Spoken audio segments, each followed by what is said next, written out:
Zəif kişilərin etdiyi 7 böyük səhvi. Həyatda uğur qazanmaq, münasibətlərdə güclü olmaq və özünü inkişaf etdirmək üçün bir çox amillər vacibdir.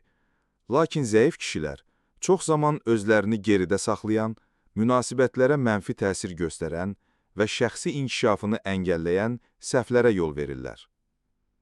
Aşağıda zəif kişilərin ən çox rast gəlinən 7 böyük səhvini təqdim edirik. 1.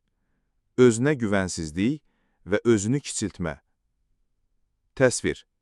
Zəif kişilər öz dəyərlərini qiymətləndirmir və başqalarının fikirlərinə həddindən artıq həssas yanaşırlar. Nəticə.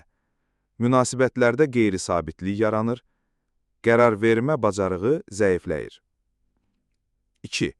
Passivlik və iradəsiz davranış. Təsvir.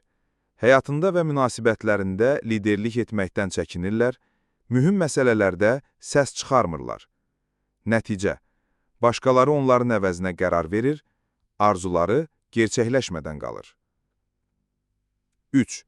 Münasibətlərdə aşırı qısqanclıq və güvən məsələləri. Təsvir. Həddindən artıq qısqanırlar, partnyorun hərəkətlərinə şübhə ilə yanaşırlar. Nəticə. Münasibətlər gərginləşir, emosional uzaqlaşma baş verir. 4. Şəxsi inkişafdan yayılma. Təsvir. Kitab oxumaq, yeni bacarıqları öyrənmək və fiziki fəaliyyətə vaxt ayırmırlar. Nəticə. Bacarıq və bilik səviyyəsi artırılmır, rəqabət qabiliyyəti azalır. 5. Məsuliyyətdən qaçma. Təsvir. Öz səhvlərini başqalarının üstünə atırlar, məsuliyyəti qəbul etmirlər.